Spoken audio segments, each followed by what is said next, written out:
I'm autistic, I'm queer, and my special interest is religion. Being queer and autistic is a perfectly normal combination. The atypical neurology produces atypical behavioral and thought and emotional responses that often manifest in that way. That's not a problem. Only people that I don't get along with think that's a problem, and it doesn't usually cause any internal conflicts. But being autistic and religious causes problems. Being queer and religious causes even more problems. And being a queer, religious autist multiplies all the problems caused by those individual combinations. To be clear, I'm not saying that autistic or queer people shouldn't be religious, quite far from it, in fact. But being religious while queer or autistic creates certain predictable points of stress and pain that might not exist in any other situation. It certainly caused me a lot of trouble when I was growing up, and particularly when I was very young and trying to figure out how I ought to live my life and what I should dedicate myself to. And it's that intersectionality of pain points that I'm discussing in this video. Autism, at least for me, leads to fairly fixed and rigid interpretations of data. If I don't find sufficient facts or sufficiently compelling data to alter the opinion and the idea that I already have in mind, that idea isn't going anywhere. I adhere to whatever the data seems to imply. What I want or what I'd hope for doesn't actually matter, not to me. My mind can be changed relatively readily if I'm provided with good data. Now, I don't just accept all the data thrown at me. It's important to look at where the data comes from, how it was collected, how the conclusions it propounds were produced. But generally speaking, if you provide a really cogent, logical argument and I can't crack it, if I can't knock it down, there are actually good odds I'll accept that argument. The really funny part about this, at least in my opinion, is that a lot of the times the data and the facts are wrong. I mean, especially nowadays, we have the replication crisis, and we also have actively fabricated studies increasingly being published, which none of that's great. And even the good data we get, even the studies that are committed well, often prove something that differs from reality in an objective form. All of which is an extremely loquacious way of saying that there's a lot we don't know. And not acknowledging that consciously, even with regard to my own views, which is how I spent the vast majority of my life, led to accepting and clinging to ideas that I am now not at all sure are accurate. And I think this is common for everyone, but it can be particularly rigid with autistic people, and I think we can be persecuted by our beliefs a little bit more often than holistic people. Deductive reasoning can be a lot more easily molded to what you want to find than inductive reasoning can, and autistic people do tend to prioritize inductive, not deductive reasoning. I know I certainly do. But it takes a lot of data to change a conclusion that you come to from inductive reasoning. A lot. So, that's the problem. And the problem with having a special interest in religion, and specifically in religious practice, not just learning about it, is that I saw no evidence for the existence of any gods, and without evidence that I could build on inductively, I found it impossible to actually believe in the actual existence of any god whatsoever. Instead, I saw a lot of people justifying their pre-existing belief in God or gods with deductive reasoning, which, if it's all you got, it's all you've got, but it wasn't very compelling, especially for me with my neurotype and the way that my thoughts structure themselves. I couldn't actually follow behind that, because the premise of God existing as a first principle just, it doesn't, and it didn't, and it still doesn't make any sense to me. Without evidence, I couldn't just consent to it. And there was no good evidence. There were no good arguments. There were arguments, but they were all very, very sketchy if you're very data-oriented. I needed evidence of God, rooted in observation of the world, and what evidence I could find was, in my opinion, more readily attributed to the quirks of human mental processing. And I'm not just talking about mental illness or brain diseases. There are also normal cognitive biases and mental hacks that our brains do to make life simpler and more straightforward and less labor-intensive for our brains that have to churn out the answers over and over again. And all of the justifications for God, all of the arguments and evidence for God that came out seem to fall into these categories of either illness or errors that humans habitually make, which I didn't like. I didn't like coming to that conclusion. I didn't like being unable to nudge myself from that conclusion, but that's where my neurology brought me. Despite that, I couldn't just happily accept atheism. I was an atheist. I couldn't believe in gods of any kind. But the thing I wanted most in life was, and continued to be, God and gods. I didn't really care which. And a life of service and dedication, and a life in communion with that God or those gods. That was what I wanted. That was the only thing I wanted. Money, prestige, respect, social status, none of that mattered to me at all. I didn't care. I just wanted God. And that was the only thing I couldn't have, so it wasn't great. It's very difficult to genuinely disbelieve in gods, to think it's all a matter of weirdness in human brains, and to genuinely worship simultaneously. Some people do it. I often do it now, actually. But it's definitely not what mainstream religion encourages, especially in Judaism, Christianity, and Islam. You're supposed to believe in a genuine way, and I couldn't. And please don't think that I'm speaking for any other autists when I say this. Our brains all work in slightly different ways, and we can come to different conclusions quite readily. This is just what my autism led me to do with how it has worked in my brain. Desiring God above all things, being willing to sacrifice everything in the world, everything that I had, everything that I was otherwise, wanting to do that, to dedicate my entire life to worship, while being unable to believe in any God whatsoever, created more pain than I can actually articulate. I think the closest thing most people experience is long-term singlehood, where you desperately want a partner, and you want to raise a family, and you want to dedicate yourself to nurturing them, and to being nurtured by them in perpetuity, but you can't find anyone to connect to. It was very, very much like that. I want to say it's a more intense agony, but I'm not actually sure it is, because I don't know how much other people long for human connection. I always wanted God a lot more than I wanted human connection with anyone, ever. Like, it wasn't even close. But it's the best analogy I have. And because that was so painful, I did quite a lot to try to escape those agonies, to try to nurture or find or be gifted faith in a god or in gods. I scoured libraries. I built up a huge collection of religious literature, all of which I read. Well, not all. There are still passages in, like, the City of God that I haven't gotten to, but I read a lot of it. And I read out my whole library with huge sections of their religious section. Like, I just camped out in there. I went through huge sections of the bookstores as well. I consumed so much, it's a little bit crazy. Theology, philosophy, apologetics, morality and ethics. All of it. Loved it. Still love it. But couldn't believe it. And I kept digging through all that theology and philosophy and all of those apologetics to try to find arguments that could knock down my atheism. I wanted God, and I was willing to work incredibly hard to get there. I prayed intensively because the Bible says that if you knock, the door will be open. So I thought, okay, I should just keep praying and praying and praying for faith, and maybe one day God will actually give that to me. And I also learned that habituation can lead to beliefs. I don't remember what philosopher or theologian I read this in. If you know, let me know. But the basic theory was that what we believe is conditioned by what we do. So I thought, okay, I'll just practice a religion. I picked Catholic Christianity somewhat arbitrarily.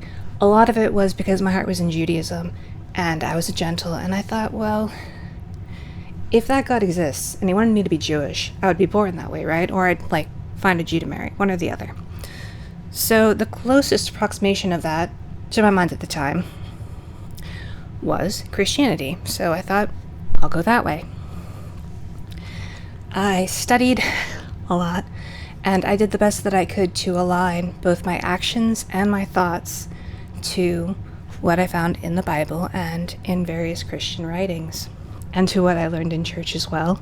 I really tried as hard as I could to live according to those mandates. I hoped that if I did it for long enough and well enough, belief would come by one means or another, especially if I kept praying to a God that I didn't believe in to give me that gift. What can be more convincing than a prayer for faith being answered? So I went all in, well, almost all in. My sexuality, not just my sexual orientation or my gender identity, but also my hypersexuality, was always getting in the way. It wasn't the only thing getting in my way, but it was far and away the most intense block to any spiritual growth I had or could see. If a group taught something in a compelling manner, I felt you couldn't really be a part of that group, not while being internally consistent, without actually adhering to and living out those beliefs and those teachings. I was super against cherry picking, and I was more inclined to gravitate to traditions with long, well-established, robust intellectual traditions that discussed and developed theology and the behavioral seculae of those beliefs and teachings and analyses. Now, a lot of that logic and a lot of that reasoning is based on some faulty premises, but I didn't catch all of those when I was younger, and I'm sure I don't catch plenty of them now.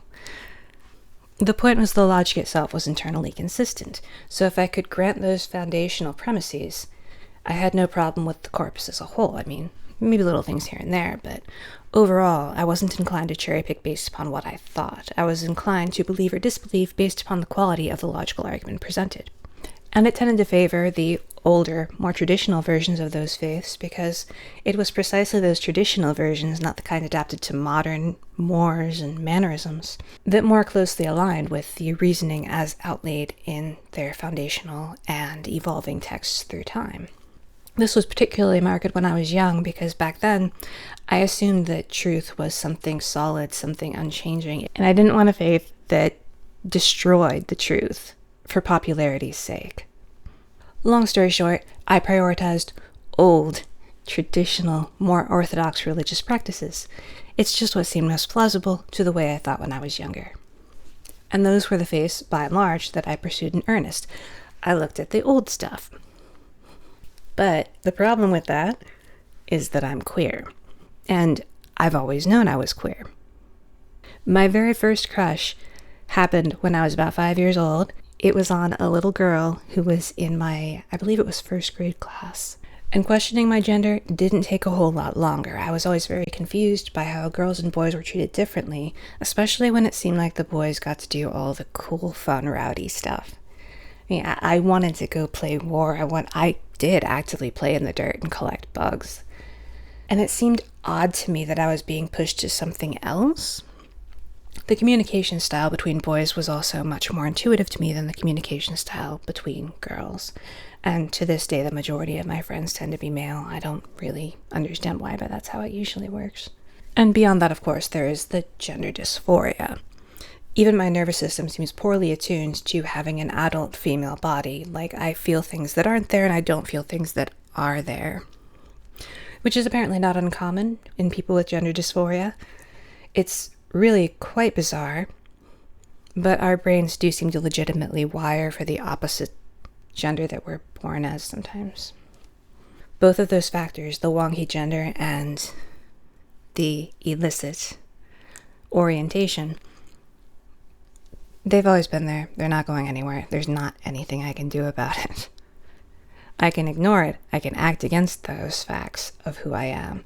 But you can only act against so much of who you are without causing yourself irreparable harm. So, devout study and adherence and practice of a traditional faith and being queer to that extent do not go together very well at all. And while I know a lot of people have found ways to solve that problem organically, the particular methods of operation of my particular brand of autism didn't really allow that. I could not, at any point, reconcile my gender or my sexuality to the religions that I considered serious contenders for being true, or at least very useful spiritually. I looked into dozens of religions to try to find one that actually made sense, one that actually seemed true. And unfortunately, almost all of them, all the ones I looked at seriously, had gender essentialism and homophobia as foundational principles. One of the first religions that really caught my eye, that I became obsessed with, literally, was Judaism. And I dug surprisingly deep into that, actually. And at one point I was elated because I found that even as a gentle, there was a narrower set of laws that I thought I'd be much likelier to be able to meet successfully, especially given, well, my neurological quirks. Even in the 7 Noahide laws, which I'm going to put up on the screen, there's that prohibition of homosexuality. 7 laws, and they took out some of that time just to make sure that no one was queer. And it's not really different elsewhere. If there's not deep-rooted misogyny, then there's definitely homophobia, and usually you found quite a bit of both. That's just what classical religions, well, that's what surviving religions from ancient times tend to do. I've subsequently learned about ancient religions that were different, but they weren't the ones that I gravitated towards when I was looking for a major religion to follow in my youth. So basically, I was finding all these religions, dozens of them, that condemn being trans, or at least imply that it's impossible, and that condemn homosexuality, and I'm just like, they all agree. They all agree. Well, not all of them, but most of them. The sheer pervasiveness of those bigoted beliefs made me think that they must be right, that it must actually be disordered, that I must be the problem, and that if I wanted to be close to any kind of God, I had to deal with that somehow. And while I knew there were some modern exceptions to this rule, my child mind with its rigid thinking was happy, for lack of a better word, to write them off as modern heresies rather than as hopes in the horrible darkness of prejudice and bigotry that are quite literally all around us. I spent quite a while trying to overcome being wrong and broken and diseased and sinful.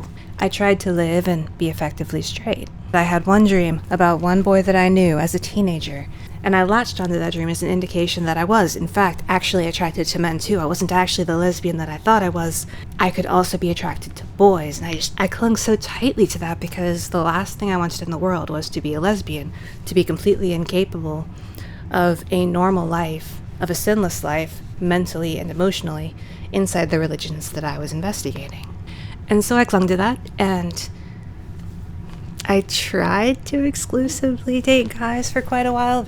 I saw it as a way that I could potentially escape my problematic orientation. And if I just acted like a girl that entire time, I figured that would solve that problem too. I threw myself into that solution to my problematic orientation wholeheartedly. I never got rid of my impure thoughts about women, but, well, can you blame me? I know some people do, but no one who is the least bit reasonable could or would. Okay, that's being queer and religious, or at least the queer and religious that I personally dealt with and the struggles involved in that. It's a lot of self-hatred, a lot of revulsion with myself, and a lot of justifying the hatred of the people who sought to oppress and destroy me and people like me. The real irony is that I was unable to understand transcendence of self and union with the divine and the peace beyond all understanding outside of the context of romantic love, and in particular in the expression of sexual passion. While engaging in those sorts of acts, especially if it was an extended session that lasted for a few hours, I could shuck off this mortal coil. It was easy. I lost the boundaries between myself and other. I expanded to fill the world, and the world became me, and that in a way totally without hubris, because the full understanding that everything fell into that pleroma that you are, there's no comparison. There's no hubris when there is no comparison, when you genuinely know yourself as all. That, above all, is the reason I had sex. I wanted to get back into that mindset that made me one with all things. I wanted to get back to God. And for a great many years, the only times that I could actually be that pleasantly and fruitfully human were when I was engaging in those activities. Christianity does discuss all of this very explicitly within the context of marriage. The Song of Solomon describes this all poetically, quite clearly, if you understand what they're talking about. Anyway, but I didn't actually want to be married. I didn't want children or to be a wife or a mother. I mean, sure, having one kid as an anthropological experiment sounded very interesting, but the life of the Christian mother never really appealed to me. Being a nun did, but once again, you can't do that without faith. And I could only have faith through sex. It's quite a wretched irony to only be able to attain the goal of religion in actions that are condemned by religion writ large. And I lived with that tension for a very long time. The only thing that really got me past the discomfort and the self-loathing and the desire to stop the very thing that got me closest to what I want most was this guy, Aleister Crowley, the Beast 666, as his mother called him. He helped me embrace my sexual orientation, my ambiguous gender, and my hypersexuality in devout religious terms by providing a smooth and, I want to say sensible, but certainly easy to understand synthesis of all of those parts. Of course, you're not required to do any of that in Thelema, but if that is your natural predisposition, you're going to find Thelema more intuitive to approach. It all felt very explicitly laid out to me, and I understood it very clearly, quite quickly actually, despite the fact that he couldn't be nearly as explicit as he would have liked thanks to the laws of his time. I mean, sure, he was still explicit enough to be called the wickedest man in the world, but, well, I mean, he was a little wicked, wasn't he? Still, his writing made clear to me that he understood using sexuality as a form of self-transcendence and as a form of unification with the divine, which I was all about because that was the only way to unify with God that I understood instinctively. Reading more of his writing proved to me that he was not just capable of understanding the transcendent elements of sex, but also queer, both in gender and sexuality, and in all probability, it showed me that he was, like me, autistic. Given my background and my pain points as described here, and my education beyond that, both as far as my individual obsessions and what I studied in school, his entire corpus of works was immediately very accessible to me. And that's kind of ironic. Like, I've read him writing about how hard it is to get others to understand him, and I've also seen people complain about how hard he can be to understand, but it's the single most accessible writer I've ever read personally, just for me, with my brain and what I think about it and what I prioritize and how I do things. I've never read anything more accessible. I've never read a religious leader talking in ways that made more sense, in ways that were more practical and immediately applicable to my life. It was all just very clear. And that clarity and the message that he had within it helped me accept who I was and express who I am without shame or fear, which was brand new. I'd never done that before. I'd never felt that before. For decades, I had been shaming myself and accepting the shame of the religions I was attempting desperately to follow, and there he was, setting me free, whether I wanted it or not. And I didn't want it at first. I tried very hard to push back against the rapture and its seculi that ensued the first time that I read his poem, and I am using rapture in the traditional Catholic Christian sense of an ecstasy that comes upon you whether you want it or not. Like, I got water all over my bathroom floor because I was taking a bath at the time, and I was just contemplating a thought and everywhere, and a million thoughts all at once, and it was life-changing. And the events that followed, I tend to attribute them to Stendhal syndrome, but I wonder. And I can't really say how happy I am to have my sexuality, my gender, and the path that I know that actually makes God accessible be acknowledged, validated, and transferred to less physical applications, which Thelema does also teach us how to do, or at least the teachers that he points us to definitely teach us how to do. And all of that just tells me that for a very long time I was going about things the wrong way. I was going about things in a typical, even a neurotypical way, when my brain did not work in that manner at all.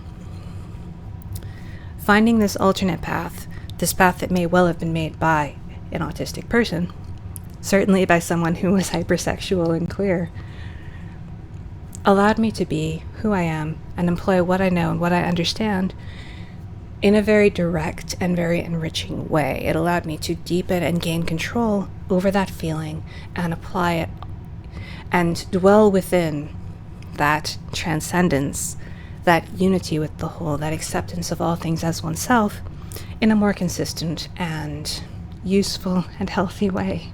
I wasn't trying to shut myself out of my religious practice. It all got to unify, which is invaluable. And yes, I've kind of fought against it in a million different ways over time, but I think that's over. I still get angsty occasionally, but overall I'm quite glad to be a Thelemite, and I'm not saying you should be, but I am saying that if you're queer and hypersexual and have weird gender issues and yet still want God above all things, if you are still willing to sacrifice all things for God, then it may actually be a decent path for you. I really just want people to find the ways to be as healthy and as happy and fulfilled as they can be, especially in religious terms, because I spent so long lacking that point of fulfillment that I valued most in my life. I couldn't have asked for a more pointed and appropriate and meaningful gift than the one Crowley gave me, just by writing the way that he wrote and acting the really bizarre way that he acted. And I mean, sure, wickedness, blah, blah, blah, but sometimes you have to go and walk in the way of wickedness. I can talk about a lot of that in other videos. This one's long enough. Do what thou wilt shall be the whole of the law. Love is the law. Love under will.